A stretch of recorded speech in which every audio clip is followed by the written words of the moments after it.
Well, here we are. It is 12 o'clock, and we are going to have this conversation today. Thank you for joining me and my guests for this roundtable conversation with two directors from within the Vermont Parent-Child Center Network.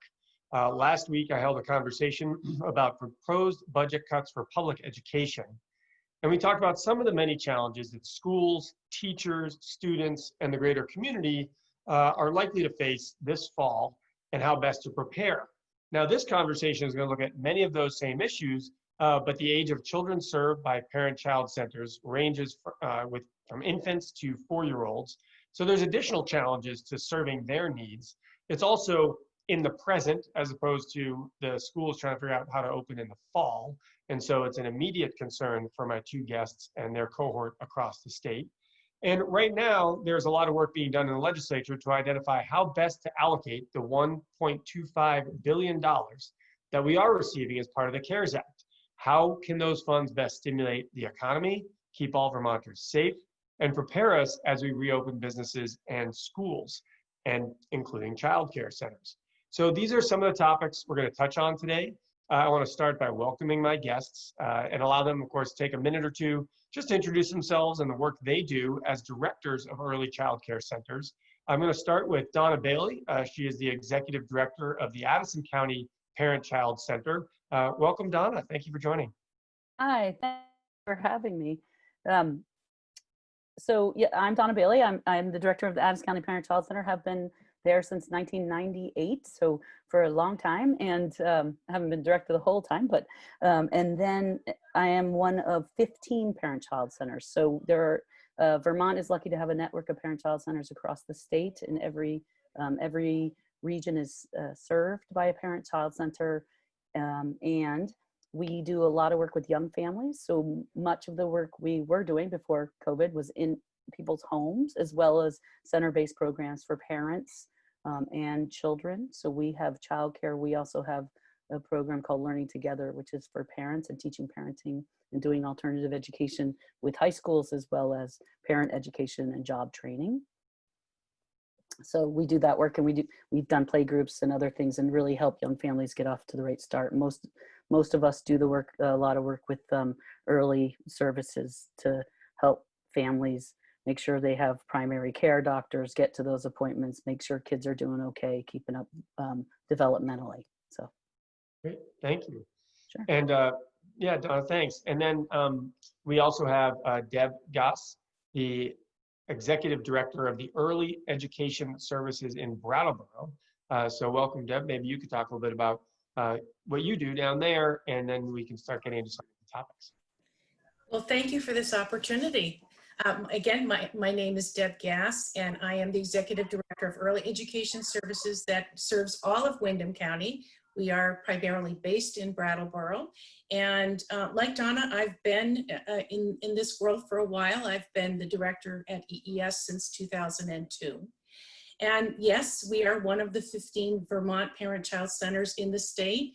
And each one of the 15 Parent-Child Centers are, well, we are a collective total and a very strong group, and have a wonderful network. We're also very unique in the way that we deliver some of our services. And so in the case of Early Education Services, we are administered through the Windham Southeast Supervisory, or School District, I should say. And we are, in addition to being a Vermont Parent-Child Center, we are also a Head Start and Early Head Start program. So we serve around 200 families in the entire county. And we do that through many of the ways that Donna mentioned. And then I will just add, we have a very strong dedicated dads program that we've been touted for nationally. We also do a lot of home visiting, as well as, we have infant, toddler, and preschool classrooms for 144 children, and they are all year-round, full-day options for our families. And then we do, a Welcome Babies program, where we are visiting the homes of new children in our community and bringing them bags of resources. We do a lot of transition, our teddy bear teas.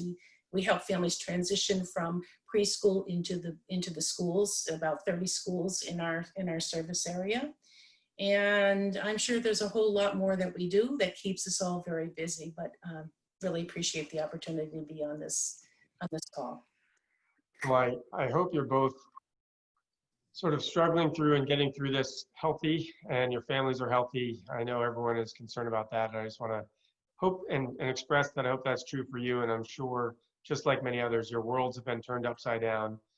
Some of you have stayed open around the state for essential workers, and just in general, you're now trying to figure out how to reopen in a way that is safe for yourselves and for your kids. We're in a moment of time when the general public is recognizing the role of all of you that care and educate our children. And I think not just the parents are appreciating the work you do, but everyone is seeing the importance of the quality of care, the education of our kids for the economy and for themselves in the future. And as you both pointed out, you're doing a lot of work with the whole family, right? The part of these parent-child centers is whole family oriented, where you're helping situations with circumstances where they might need other services, and you help coordinate some of those services.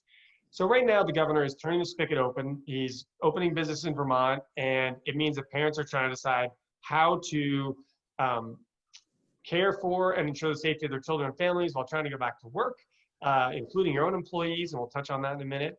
Childcare centers, you're also businesses, and you're thinking about how to care for the children and those families you serve, and how to keep your staff safe as well as yourselves. And I'd like to talk about the challenges and concerns you have around opening your childcare centers from the staffing and safety perspective. I know you sent a letter, I believe, to either the legislature or the governor or both, and it talks about some of these things, but maybe you could share some of those challenges and concerns that you have around opening your centers and around staffing and safety. Either one of you. Start, Donna? Sure. You want me to start? Sure. So, you know, I think the work we do is with humans. So with whole families, we want to be with people. We want to be open, and we want to be safe. And I think we also, as directors of agencies, you know, ours is a nonprofit, a standalone, and so I also sort of wear that small business hat too, you know, in the sense of directing, having a staff of 30 people. And our childcare program is smaller than Deb's; it's about 40.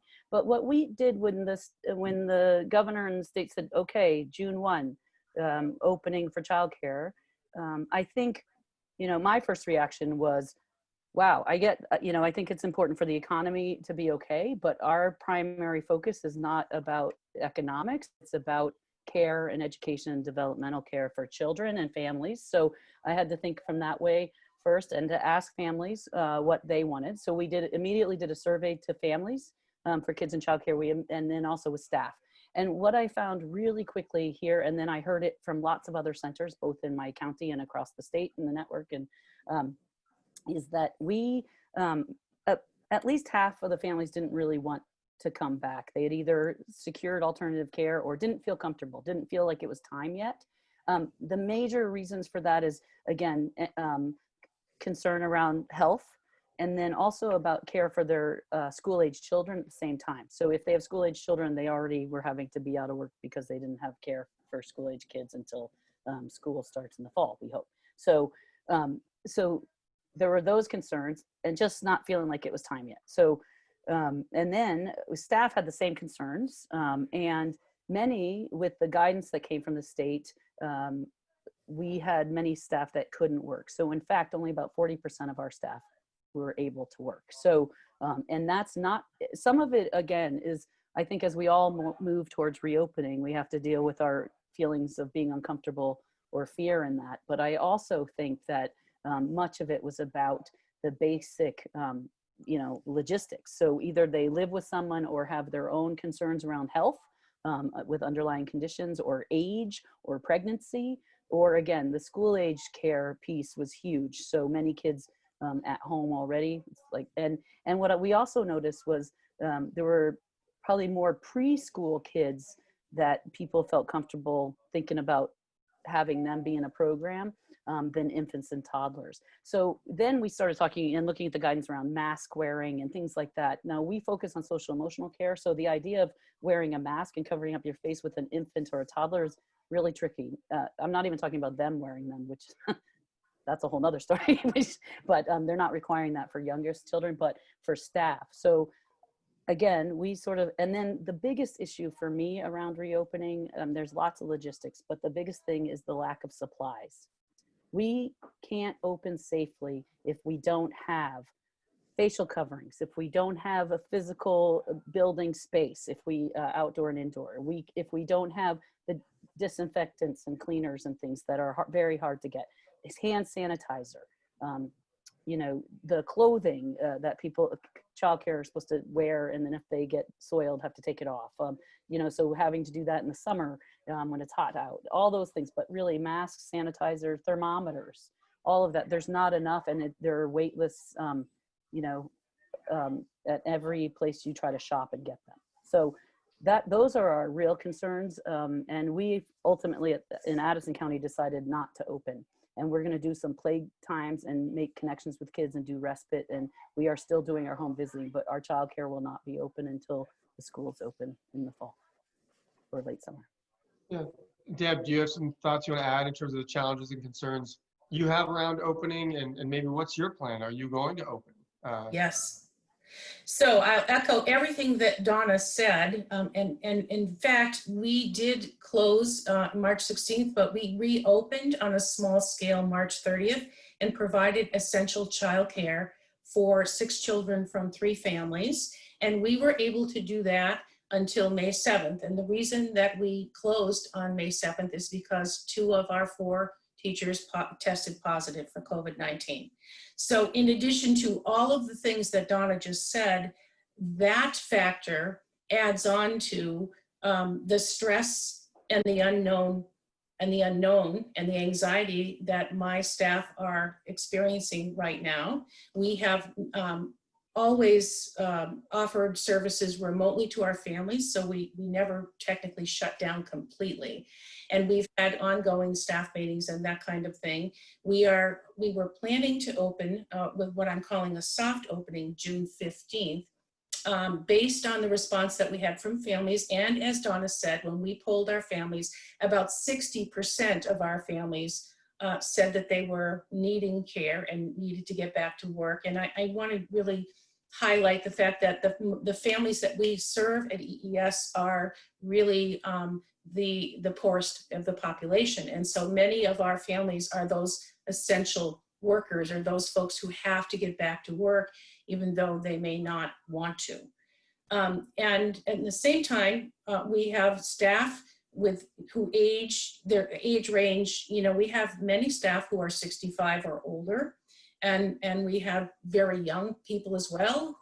I have staff who are pregnant, you know, all the things that Donna mentioned. So they're worried about coming back, and I've already received some resignations. And so the idea that I will have enough staff at this point to even do a soft opening on June 15th with only 6 children in 6 classrooms now is something that we're not sure we will be able to do. So the other pieces that I wanted to mention are that we have been very concerned about the mental health of our staff, and of course our families who are out there who have been isolated. You know, Vermont is a very, very rural state, and we're worried about the amount of time. I think we're in week 11 now of our shutdown, and we are concerned about the mental state of our families, the children and our employees. So when we come back together, we are of course a trauma-informed profession, but I think this is going to call for greater expertise and skills, and probably more support staff that we'll need to bring into our program. And I'm just not sure we have those people available to us at this point in time. So to me, everything is just a huge question mark. And literally we take this day by day. Sometimes I'm literally on Zoom calls from 8:30 in the morning until 9 o'clock at night. And information that I'm getting at 8:30 in the morning can be different by the end of the day. And so I'm relaying that to my staff, and I'm trying to keep their angst down and let them know that I care about their health as much as I do the health of the families that we're working with. And so it's incredibly challenging. Wow. First, I hope the two people that tested positive turned out okay, but also that must have been a very frightening experience for all of you who work there with the, unknowns of what kind of exposure you all had. So I just want to express that. And I also want to mention, I know a lot of people are watching on Facebook. You're welcome to share this Facebook Live so that other friends who may be interested in what's going on with childcare can also learn about this conversation. And folks can also come back to the website or Facebook page and watch it at a later time. So I just want to make sure folks watching are aware of that. It's interesting. We're going to transition a little bit to the financial situation because you've talked about employees that may or may not come back. You've got clients that may or may not want to have their children back with you. You've got your fixed overhead costs. The state has talked about helping with some of the supply costs, although Donna, you were saying you can't even find the supplies. So maybe part of it is that the state should be involved in accessing supplies and making sure they're distributed. That's a conversation to have. But maybe you could each talk a little about the financial challenges you face in opening and what might you need to either be able to stay open, or would you be able to remain open, and how the state is shifting some of the financial supports. And I'm going to go to Deb first, just because Donna answered first last time. But Deb, your thoughts on some of that? Okay, so as I said earlier, each one of our centers is unique, and that's certainly true in my case because we are a Head Start, early Head Start, and state-funded program. And so I'm juggling the federal guidelines with the state guidelines. So on the federal side, they're saying, okay, we will pay you to pay your staff to operate remotely right now until I think it's the end of June. And in the case of the state-funded piece, so specifically through the Child Development Division, those childcare financial assistance dollars that come with the families have been available to us now until the end of May. And starting June 1st, we are no longer able to access those monies unless we have families who are actually, their children are attending the program. And so we have a gap there. And it's a little bit of a forced hand. And what I've been able to do from June 1st to the 15th is to use some of the restart money to help staff transition back if I have enough staff to transition back. And if I don't open in June, then the restart money goes back to the state. So, and the state part of my budget, including the Parent-Child Center monies and the CDD funds, are basically simply put paying for half of the salaries of my employees. So I am being faced with a very difficult situation, and the old terminology, between a rock and a hard place is exactly where we're at, because if we don't open, we will not be able to continue operating. I will not be able to continue paying staff salaries and their health benefits and all the things that Donna mentioned earlier, puts more pressure on the state because these folks could become unemployed. Wow. Yeah, Donna. Thanks. I concur with what Deb said, and I want to say that to me, this is the tricky part. I want to thank you in state government. Really have been helpful and thoughtful. And I think the legislature and the governor's office have tried and really, up until the summer months in June, have been helpful in keeping us whole. So not shifting costs to other programs and things like that, but so we kept people on staff. We, again, decided to stay closed. We are, again, open for many other services, just not, our childcare is not open. We are making sure families get supplies and things like that.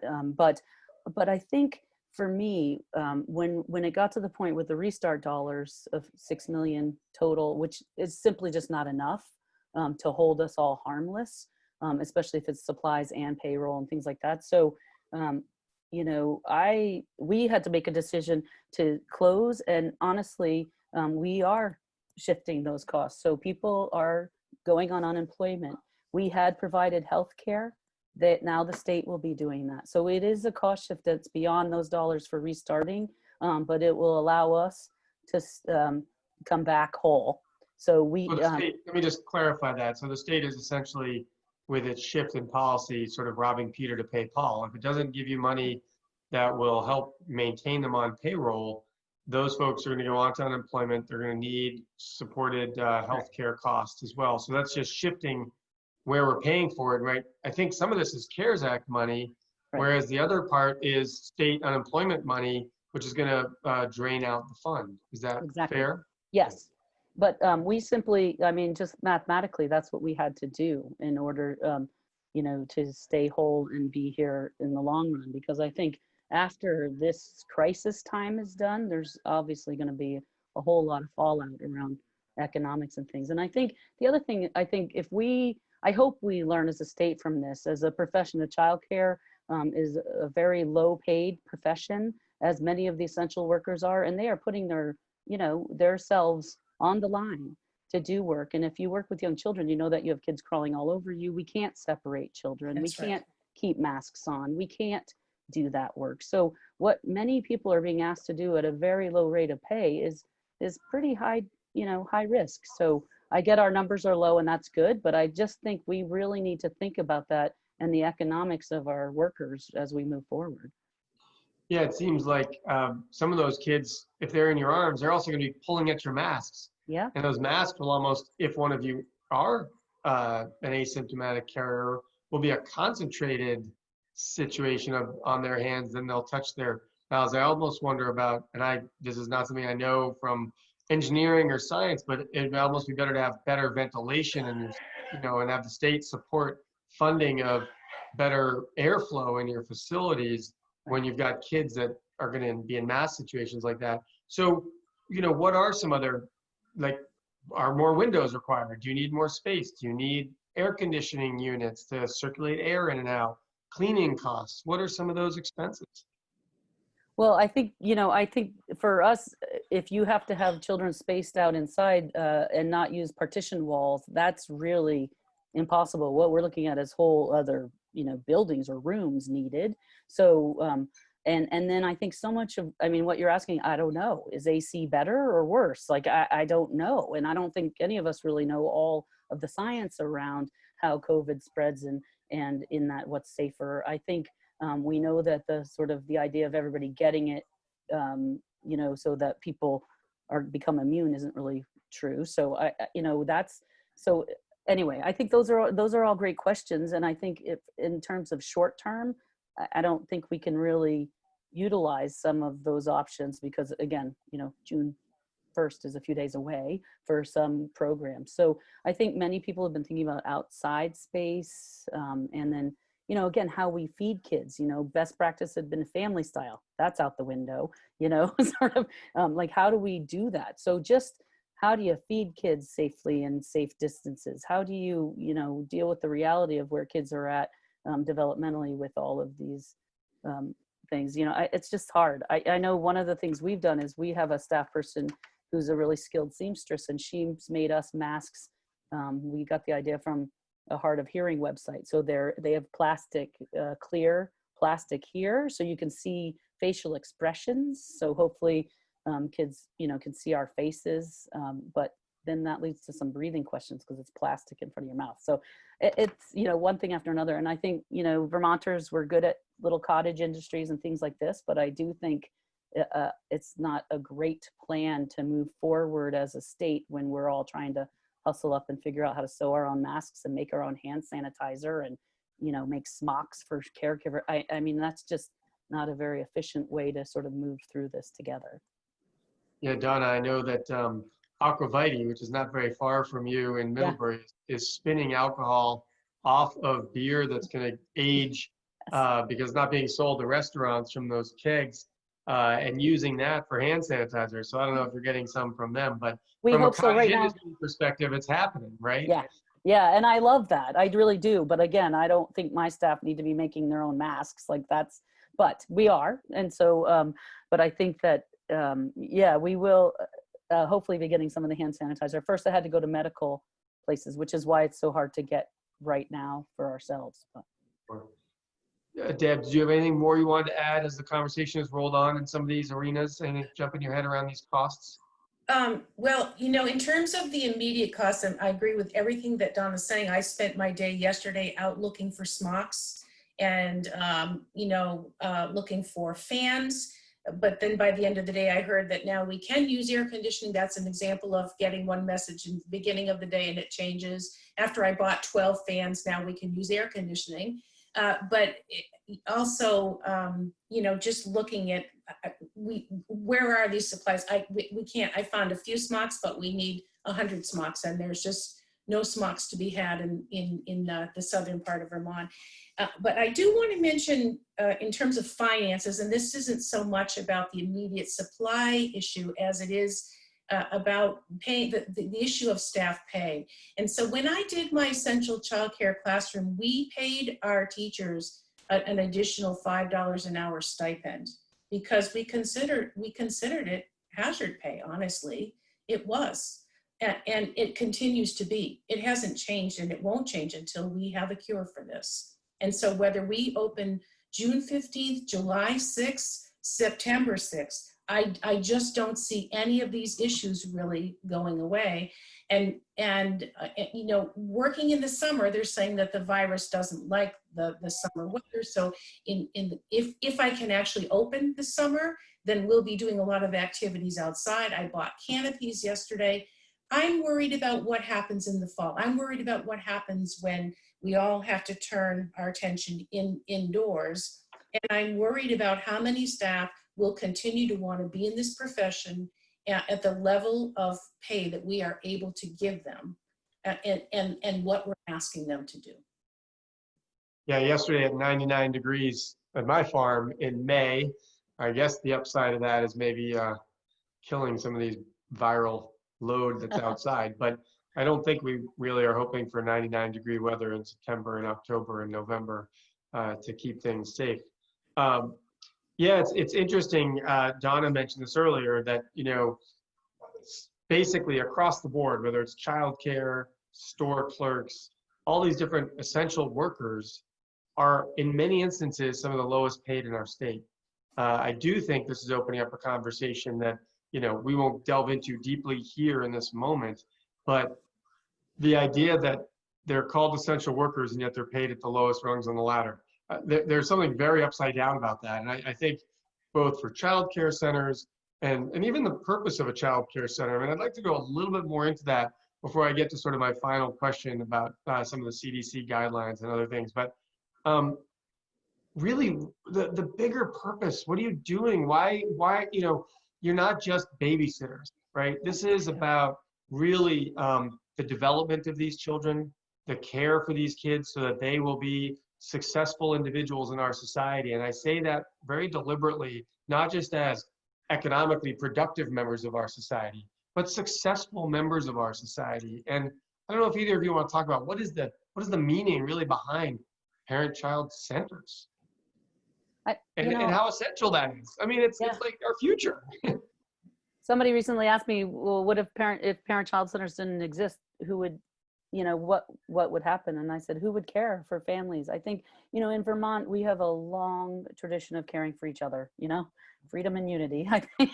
And I think when we think about our most vulnerable families, so our generational poverty and issues of, in some areas, refugees perhaps for a period of time. And when we think about any young family, you have a child, I know, like when you have a baby, everything's new and everything's different and nothing happens the way you expect it to. And so I think that's true for all of us. And many of us have our own resources and people who can support us, and some of us don't.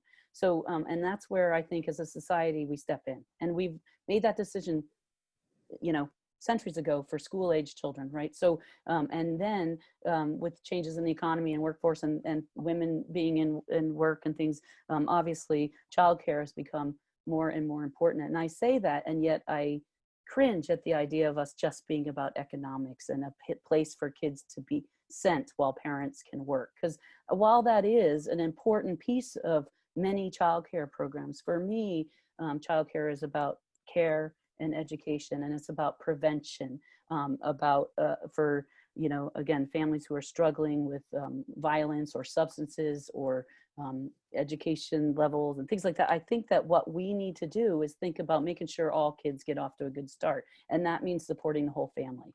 And so that's what parent-child centers do. And I think it's what many childcare programs do, period. And when I think about care, I think about infants and toddlers. You know, it's really mostly about care. As you move into 3 to 5 year olds in the preschool world, it's also about education. It's very hard to separate those out. You can't say at 10 o'clock we're going to do education, and 11 o'clock we're going to do care, because it's all mixed together and it's how we do the work. So childcare, I think, is critically important. And I think many of us think, well, I'll, you know, keep my baby home. And I think those who can afford to choose and can do that. But, you know, I think it's really typical and normal for kids to be in groups and large, you know, it used to be families groups, but now it's, you know, more community groups. So, you know, I think childcare is a critical piece of education and care, and making sure that future generations are okay. You know, I think with the high quality care, focus on social emotional well-being of young children, we can do better. We've seen that, you know, in Addison County, we see many more kids doing well. And I read more about kids on sports pages than I do later in life than I do, you know, in day in court. And to me, that's success. Yeah, it's not called a child warehouse. It is called the child center and child care, right? Right. Deb, what do you want to help, you know, wrap that full picture of what this is really all about? So in my mind, it is all of what Donna said, and it's also about preparing our youngest citizens for the future. And our youngest citizens have their brains developed by the age of 3 by 80%. And so we know that relationships matter. We know that trauma, and trauma is a broadly defined term, but trauma can certainly impact that brain development in a negative way. And the way to build resilience and overcome the trauma is through relationship building, not only with the child, but with the family. And so if we scaffold the family, we're scaffolding the child, and we're producing better outcomes for our society. Yeah. Yeah, I won't ask either of you to comment on paid family leave and the opportunity for the bonding to happen that is part of that same important aspect of early child, even before that, you know, that very first 8 weeks of being able to bond with your parent, as opposed to, I mean, what's the youngest children that some of you take? 6 weeks old. Well, we have pregnant moms actually in our program. We have pregnant moms. We also, the state regulation is 6 weeks for someone to be enrolled in childcare. However, we have variances when, or with children or with babies. I've had a 2-week-old before, but you know, that's not as typical as, you know, I think being able to stay home with your child is a great thing if that works for the parents and the child. Right. It often doesn't work. And so it's a difficult situation. But you know, we've talked about the primary purposes of childcare, parent-child care centers, the broader issue of childcare facilities, which don't all have this parent relationship that you all are so focused on. And you've highlighted some of the work about caring for and educating our youngest Vermonters.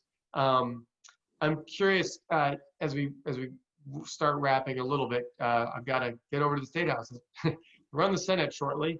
Can you share your concerns around meeting the needs that we've just defined, the work that you do, and keeping young children developmentally safe and, of course, healthy, and then while also following the state and CDC guidelines for interaction? I mean, have you been able to square that circle or circle that square? I mean, what are you going to do? And your bigger centers where you, I think, have a little more staff, you have maybe a little more time to plan.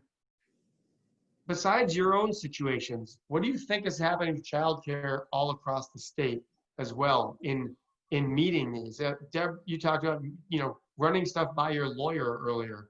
I don't know, you know, some folks that have 3 or 5 kids, I don't know how many lawyers they can just call up and get the interpretations of the federal guidelines and the state guidelines, and what kind of, how are you going to get through that, and what kind of help is there from the state, and really, how does that happen in 3 days, much less 2 weeks?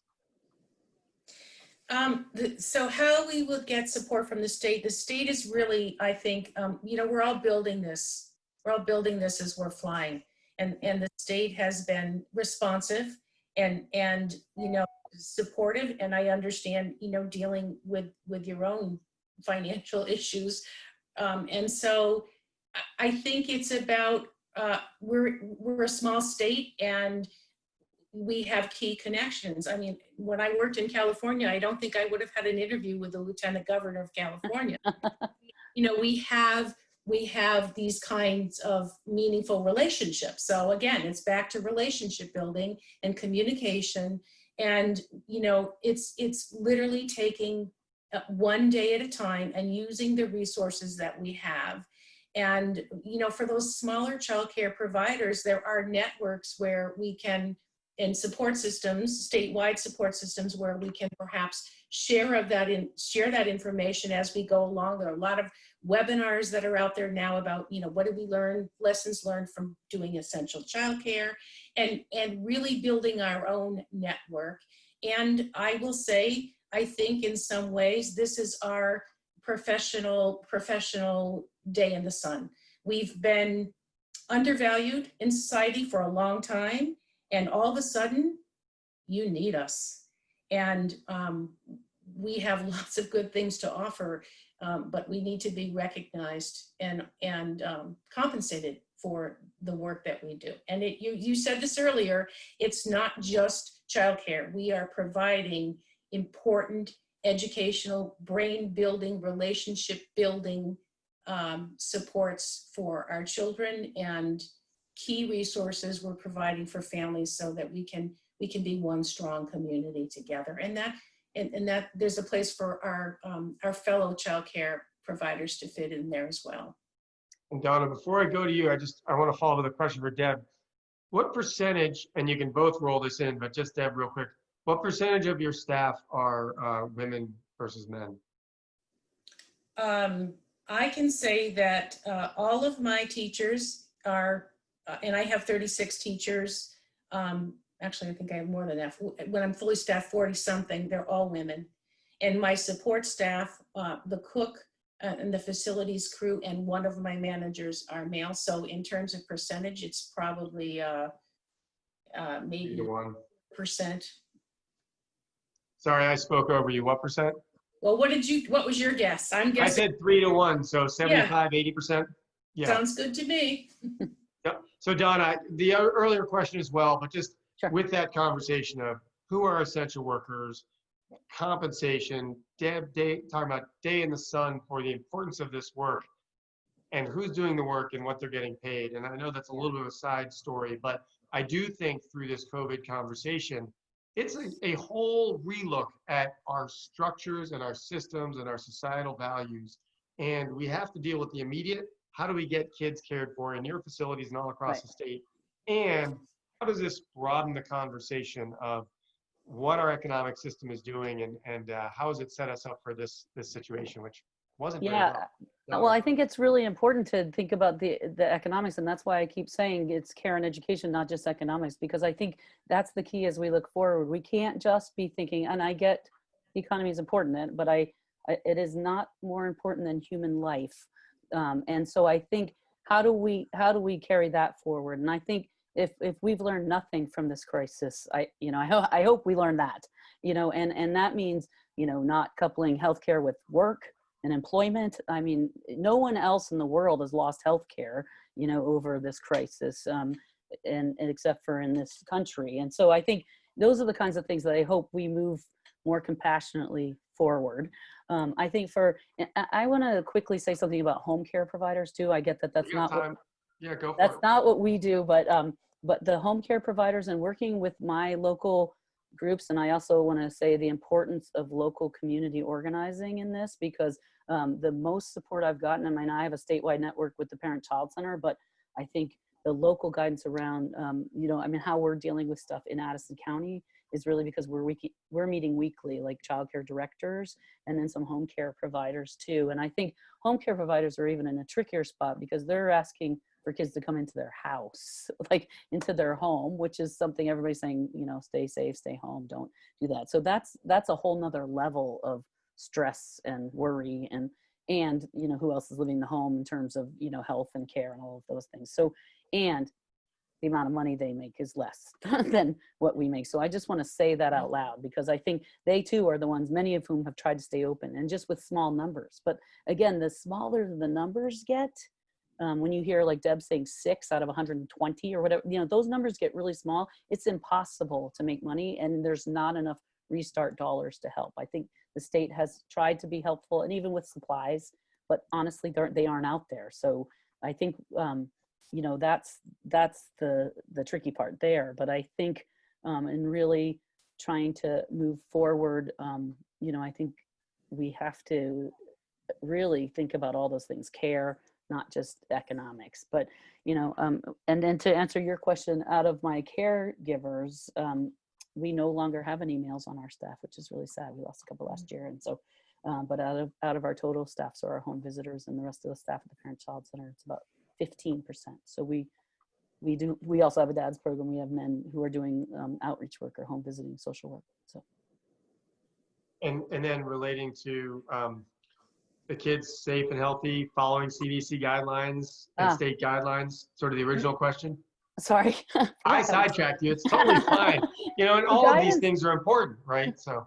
Well, I think, you know, honestly, I was just talking to some other Parent-Child Center directors, and I think the hard thing around the guidance piece, I get, again, people who are building the plane as we're flying. So that, I think that's true. But when they're contradictory or they're put into writing and then that gets interpreted by us as the rules, and then they change their mind. That is really, I'm going to say it, crazy making. It's really hard.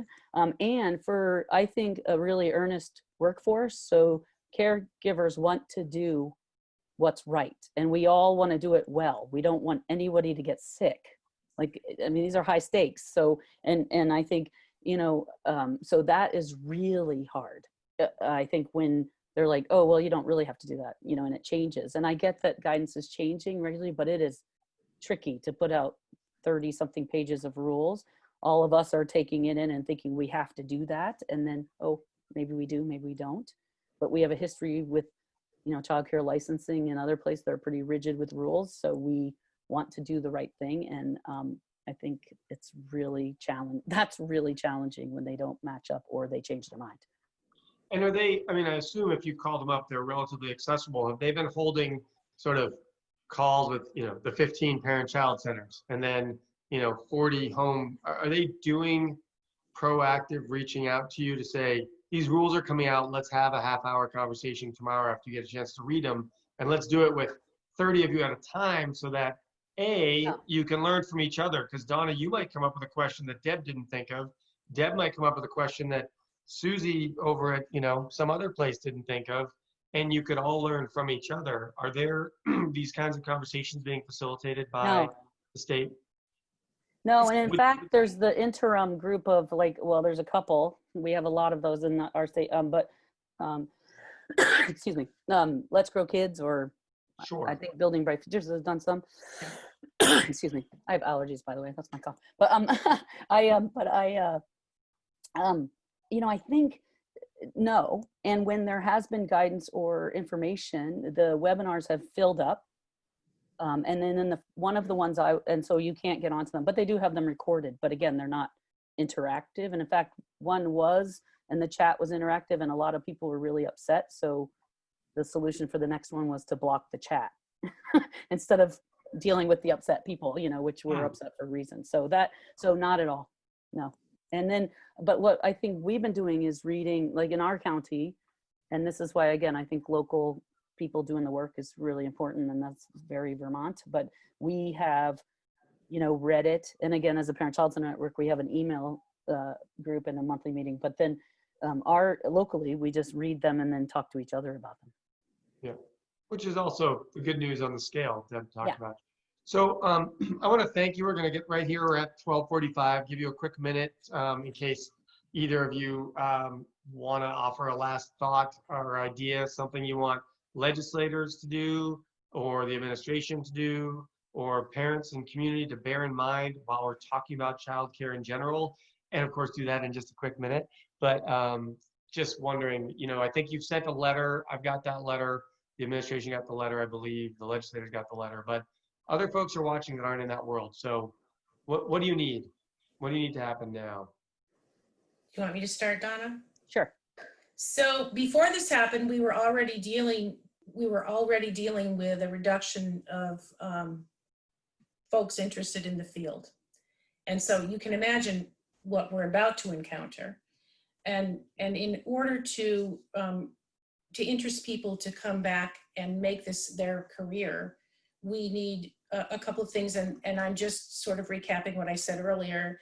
We need to be respected as a profession and understand we're not just glorified babysitters. We are not babysitters. We are educators. And the field has come a long way since all of the information about brain research has been released. And along with that, the pages need to be comparable to what the skill level and what the education level is. We have folks in the field who can't even afford to take the college courses. And so we need to raise the bar, and we need to see this as a profession and not babysitting and not even just childcare, but it's really early education. Yeah, maybe our state colleges could have some more courses in this arena subsidized by the state to get people prepared to do this work. Donna? I agree with what Deb said and what you just said. And I think, the bottom line is we are professionals, childcare caregivers are teachers. Teachers in public schools need more pay, and we are woefully underpaid, and much less than even public school teachers. So I think we need to create an infrastructure in our state that allows for, the payment of professionals and also those other supports like healthcare. And I appreciate, that we are ahead of the nation in what we've done for childcare, and I think there's still a lot more to do. There is. Well, time flies when we're talking about important topics and a lot of really good information. Thank you so much. Thank those of you on Facebook who turned in to watch. This is recorded and on my Facebook page, Zuckerman for VT. If folks have thoughts, questions, ideas, if either of you or others who operate centers or take care of folks or others have ideas about things like we threw out there, state colleges, education, sport, please reach out to info@zuckermanforvt.com. And I want to thank you both, Deb and Donna, for the time you've put in today, but also the time you've really put in trying to juggle all these rules, regulations, and meet the needs of your kids and your families, both those that you care for and also those that work for you, and folks all across the state who are doing the same thing.